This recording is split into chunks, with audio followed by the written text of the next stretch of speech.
Live from New Delhi, you're watching DD India, India's voice to the world. This is DD India Live. My name is Mark Lynn. Namaskar. Coming up in the next 30 minutes.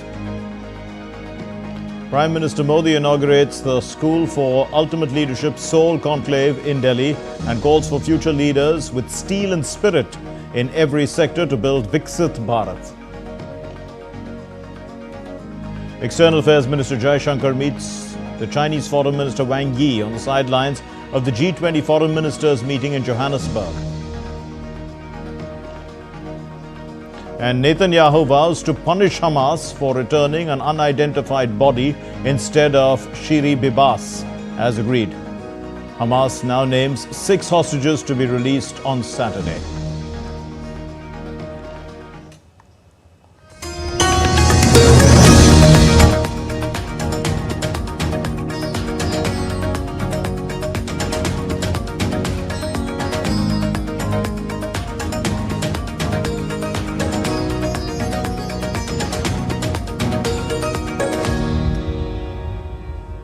India's Prime Minister Narendra Modi inaugurated the School of Ultimate Leadership or Soul Conclave 2025, the first of its kind in New Delhi on Friday. Now, the 2-day leadership conclave will serve as a premier platform where leaders from diverse domains like politics, sports, arts and media, the spiritual world, public policy, business and the social sector share their inspiring life journeys and discuss aspects relating to leadership. Prime Minister Modi said Soul will develop critical thinking, risk-taking and solution-driven mindsets. He was confident that the institution will produce leaders prepared to work amid disruptive changes.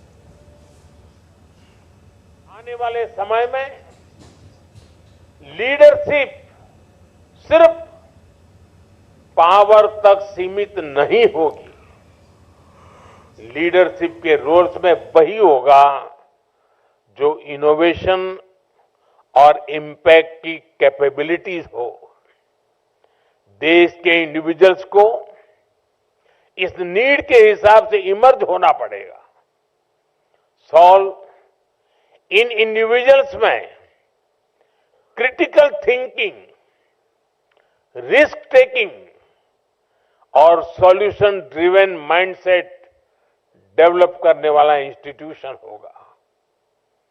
आने वाले समय में इस संस्थान से ऐसे leaders निकलेंगे जो डिसरप्टिव चेंजेस के बीच काम करने को तैयार होंगे। Prime Minister Modi also said that this institution will play a pivotal role in India's journey towards a developed nation and that it will build leaders with capabilities for innovation and impact. The School of Ultimate Leadership की स्थापना विकसित भारत की विकास यात्रा में एक बहुत महत्वपूर्ण और बहुत बड़ा कदम है। इस संस्थान के नाम में ही सोल है ऐसा नहीं है। ये भारत की सोशल लाइफ की सोल बनने वाला है और हम लोग जिससे भली भांति परिचित है, बार बार सुनने को मिलता है, आत्मा। अगर इस सोल को उस भाव से देखें तो ये आत्मा की अनुभूति कराता है। The Bhutanese Prime Minister Shering Tobgay delivered the keynote address as the guest of honor at the conclave. He said that Prime Minister Modi has put India on the path of progress in just 10 years with wisdom, courage and compassionate leadership. यह आदरसारान मौका है, वह इसलिए कि विश्व के महान नेता आदरणीय प्रधानमंत्री नरेंद्र मोदी जी से ही नेतृत्व का पाठ पढ़ूंगा। आदरणीय प्रधानमंत्री जी, मेरे बड़े भाई, आपने अपनी बुद्धिमानी, साहस और करुणा से भरे नेतृत्व से भारत को केवल 10 ही वर्षों में प्रगति की पथ पर अग्रसर किया है।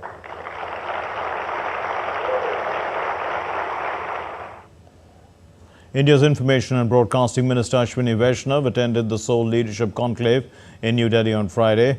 While engaging with young attendees, the Minister Vaishnav, he encouraged them to stay focused and to dedicate their hearts and minds to achieving their goals in life. Let's listen. If we think that we have to achieve this, and if we put a heart, soul, body, mind, everything in it, there's nothing in this world that you cannot achieve. Everything you can achieve. And under the toughest of the situations, if you can keep your mind cool, think of what needs to be done, Buddha, what is your next step? Correct? Focus. Starve your distractions. Right? Compassion comes from the heart. If you can just make your mind focused on these items, you will do that only. The School of Ultimate Leadership Conclave is taking place at the Bharat Mandapam in New Delhi. And DD India correspondent Dibyendu Mandal spoke to Sunil Bharati Mittal, who is the founder and chairman of Bharati Enterprises, on his views regarding the conclave. What industry leaders like you could contribute towards creating or shaping the young minds in Seoul? Look, at the outset, the very name, the acronym SOUL, School of Ultimate Leadership, suggests that this is going to be an institute where young minds will be shaped in public policy, in politics, people having positions in public life to in turn multiply the acceleration of the growth in a country.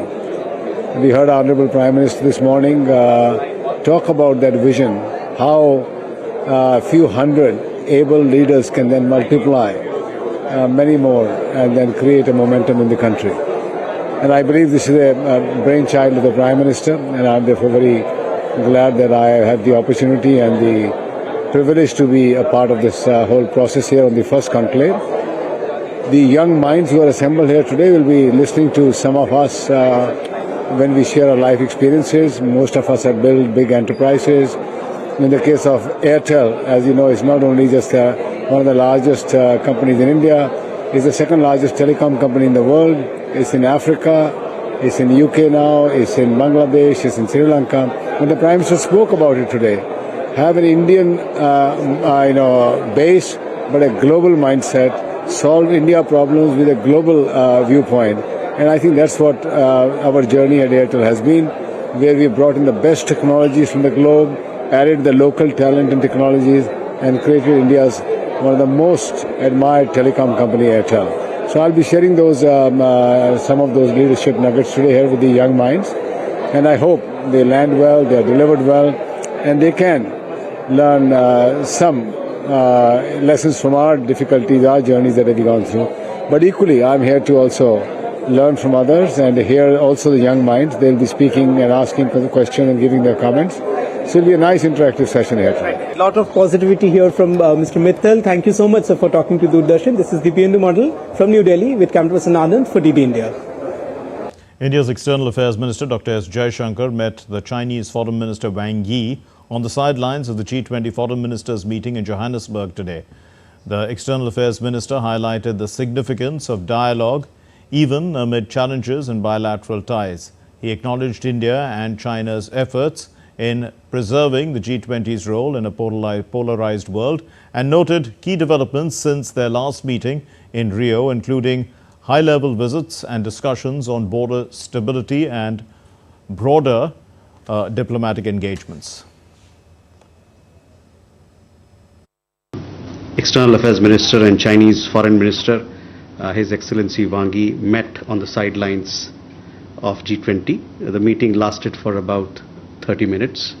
The two ministers reviewed developments in our bilateral relationship since their last meeting in November, specifically the management of peace and tranquility in border areas, Kailash Mansarovar Yatra resumption, trans-border rivers, flight connectivity and travel facilitation were discussed. There was also an exchange of views on G20 and SCO. India on Friday said that the United States' administration's information regarding funding in India is deeply troubling and has led to concerns regarding foreign interference in India's internal affairs. In its weekly press briefing, India's External Affairs Ministry, the spokesperson Ranveer Jaiswal, cleared India's stance on the matter.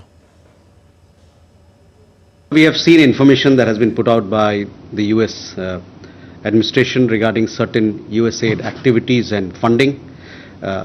These are obviously very deeply troubling. This has led to concerns about foreign interference in India's internal affairs. Relevant departments and agencies are looking into this matter. It would be premature to make a public comment at this stage. So, relevant authorities are looking into this matter, and hopefully we can come up with an update on that subsequently. The MEA spokesperson also discussed India's External Affairs Minister Dr. S. Jaishankar's meeting with the foreign advisor of Bangladesh in Muscat. EM met with Bangladesh foreign advisor in Muscat. Everyone in South Asia is aware of which country and what activities are responsible for stymieing SARC. EM conveyed that it is important that Bangladesh should not normalize terrorism. Netanyahu said on Friday that Israel would make Hamas pay for failing to release the body of the hostage Shiri Bibas as agreed. Now this comes after Israeli specialists had found that one of the 4 bodies handed over by Hamas on Thursday was of an unidentified woman and not of Shiri Bibas. We will act with determination to bring Shiri home, along with all our captives, both the living and the fallen, and ensure that Hamas pays the full price of this cruel and evil violation of the agreement. Meanwhile, Hamas has said that they are likely to release the body of the captive Shiri Bibas that had mistakenly been mixed up with others who were killed and buried under the rubble in Gaza. Now, this came after Israel stated that one of the bodies handed over by Hamas on Thursday was not that of Bibas, as Hamas had claimed. Hamas handed over bodies that it said were of the 4 hostages, including 3 members of the Bibas family, Shiri Bibas and her 2 young sons, along with an elderly captive. Meanwhile, Hamas on Friday said that it will release Israeli hostages Elia Cohen, Omer Shem Tov, Tal Shoham, Omar Venkat, Hisham Al-Said and Avira Mengistu on Saturday. Hisham Al-Sayed and Aviro Mengistu, they are civilians who entered Gaza a decade ago and have been held since then. Arab leaders will meet in Saudi Arabia on Friday to counter the US President Donald Trump's plan to take control of Gaza. The official Saudi press agency, citing an official, confirmed on Thursday that Egypt and Jordan were participating in the Riyadh summit along with 6 country members of the Gulf Cooperation Council with the aim to strengthen cooperation and to create joint Arab action. Now, the agency also said that decisions issued by the unofficial fraternal meeting in the Saudi capital would appear on the agenda of an emergency Arab League summit, which is to take place on March 4. Russia's defense ministry said on Friday that its troops seized control of the villages of Nadivka and Novosilka. These are situated in the southern area of Ukraine's eastern Donetsk region. Prior to this, in response to an overnight attack by Russia, Ukraine's air forces had shot down 87 drones, with 70 additional ones likely to have lost due to electronic countermeasures. According to the Ukrainian military, Russian forces deployed 2 ballistic missiles to strike Ukraine's southern region of Odessa. The U.S. Secretary of State Marco Rubio stated that a potential meeting between the U.S. President Donald Trump and the Russian President Vladimir Putin will largely depend on whether there's progress made at the end for ending the war in Ukraine. Rubio, in fact, mentioned that discussing this meeting during his talks with the Russian Foreign Minister Sergei Lavrov in Saudi Arabia.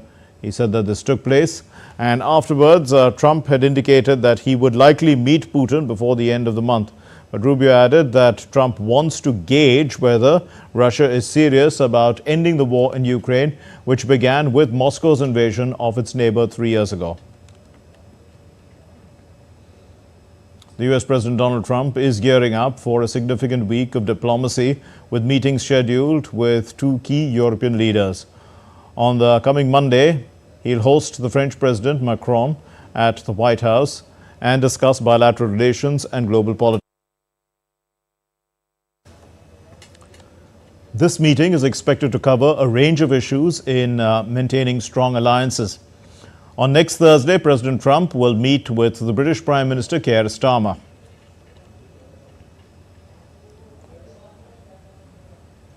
Let's take a look at other stories making news from around the world. The Philippines police have arrested more than 450 people in a raid on an allegedly Chinese-run offshore gaming operator in Manila. The country's Anti-Organized Crime Commission said that the suburban site had been operating as a scam center targeting victims in China and India with sports betting and investment schemes.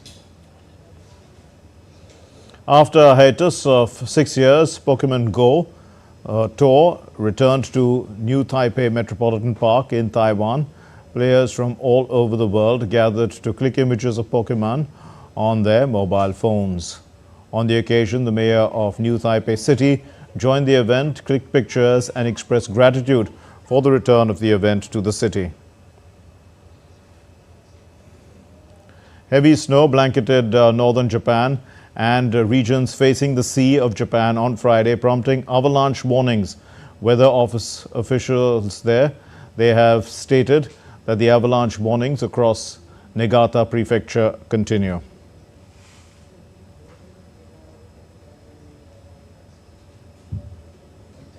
Now, still to come here on DD India Live. We'll get you an update on the health of Pope Francis as he battles a bad bout of pneumonia.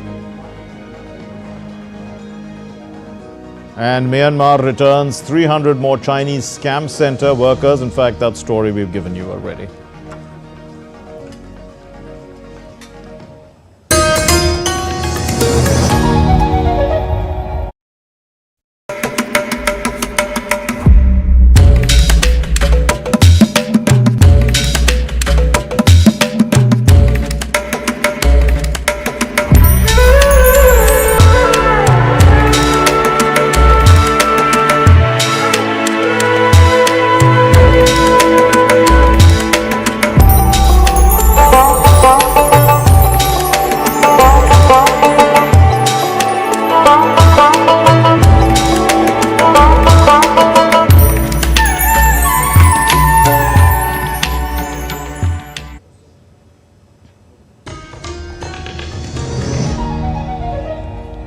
You're watching DD India Live. I'm Mark Lynn. Now, the Swedish Prime Minister Ulf Kristersson informed that authorities are investigating reports of a breach of an undersea cable in Sweden's exclusive economic zone on Friday. He also said that the government was being briefed and that damage to an undersea infrastructure, to any such infrastructure, was a particular concern amid the current security scenario. A Coast Guard vessel has been sent to the scene of the island of Gotland. Referring to the recent Baltic Sea cable breach, the European Commission announced plans to propose boosting surveillance of undersea cables and establishing a fleet of vessels available to repair these cables in emergencies on Friday. This announcement, in fact, it comes at a time when some European governments are concerned about multiple sabotage attempts and incidents of power cables and telecom links and gas pipelines being cut. Heading into an election this weekend, many German voters will likely make their choice based on their current standard of living. But while many in the world's third largest economy are doing well, an ever-increasing number is facing problems, not least with the cost of living. Housing is a large part of the problem, in fact, as the latest numbers, they show that despite all efforts, political efforts that is, things are getting worse rather than better. Now, Lars Holter is with Deutsche Welle and he joins me to chat about this. He's in Berlin. Lars, what can you tell us about the housing situation in Germany?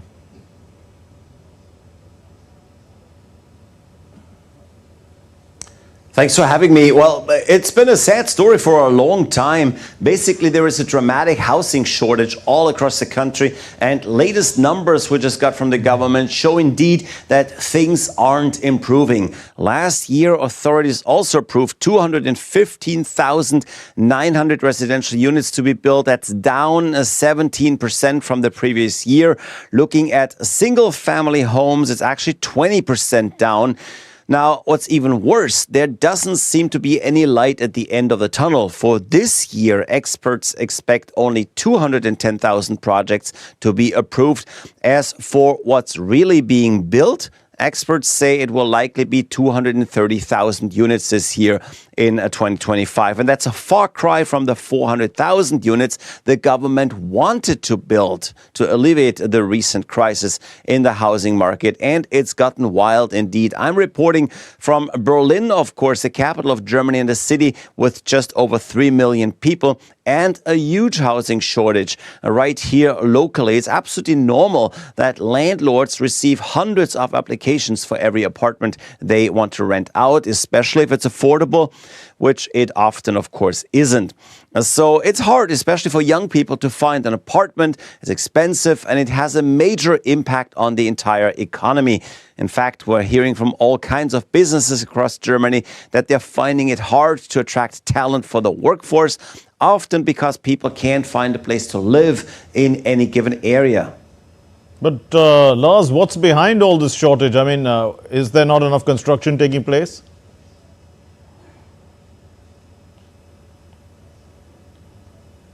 Well, unfortunately, it's a host of problems. The easiest one to explain: construction has become really expensive. Materials are up, steel, cement, all that, as energy prices are high and supply is hard to come by. And then there's higher wages over the past few years, but there's also so many rules and regulations in the construction sector that are slowing things down. And then there's a political aspect to it all as well. To keep housing affordable, many communities, including Berlin here, have experimented with rent regulation, putting a limit in local rents and especially on how much they can be raised. Now, that has led many potential landlords to just leave the market entirely, leaving many properties empty as owners don't find renting out attractive enough underneath a certain rental income. The same is true for developers. As soon as there are limits to the rental income they can generate, they shy away from many construction projects. We've seen this happen, that applications for new projects can drop immediately when business calculations are getting tighter. Well, Lars, thanks very much. Lars Holter in Berlin. Now, Pope Francis slept well and had breakfast in the morning on Friday. The Pope has been in hospital since the 14th of February after suffering bronchitis for more than a week. Now, he has been diagnosed with polymicrobial infection, which occurs when there are 2 or more microorganisms involved with this infection, and he's going to stay in hospital as long as necessary to recover.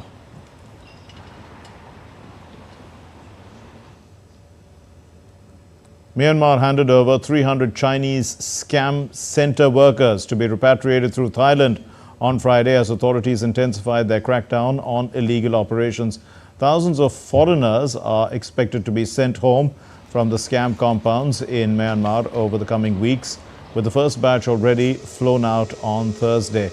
The compounds are run by criminal gangs and staffed by foreigners, many of whom they say are they are trafficked, in fact, and forced to swindle people from around the world on the internet with internet scams.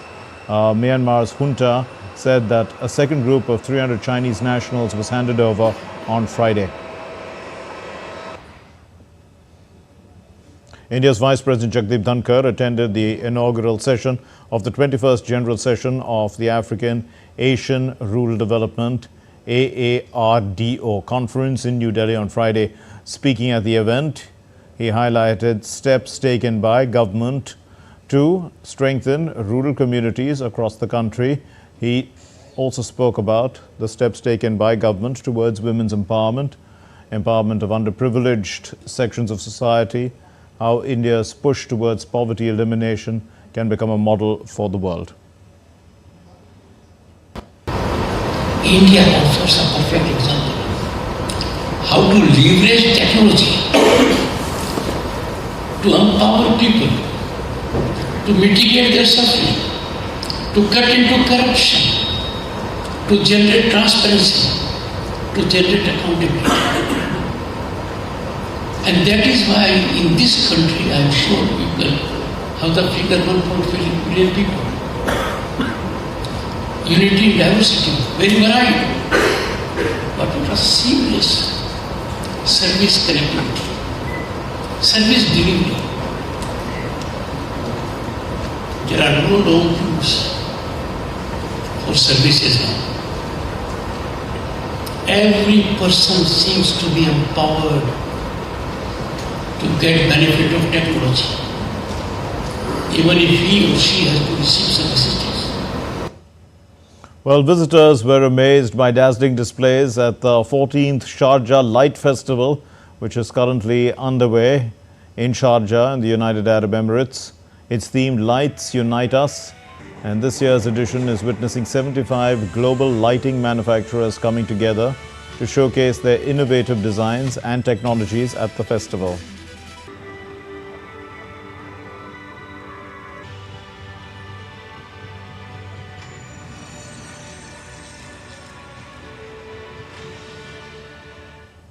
That's all we have in this edition of DD India Live. For those of you on the go, get the latest news and updates from India and across the world on the DD India mobile app, which is available on Android and iOS platforms. Scan the QR code and download it. We'll be back with more news as it breaks here on DD India. My name is Mark Lin. Thank you for being with us here. Namaskar.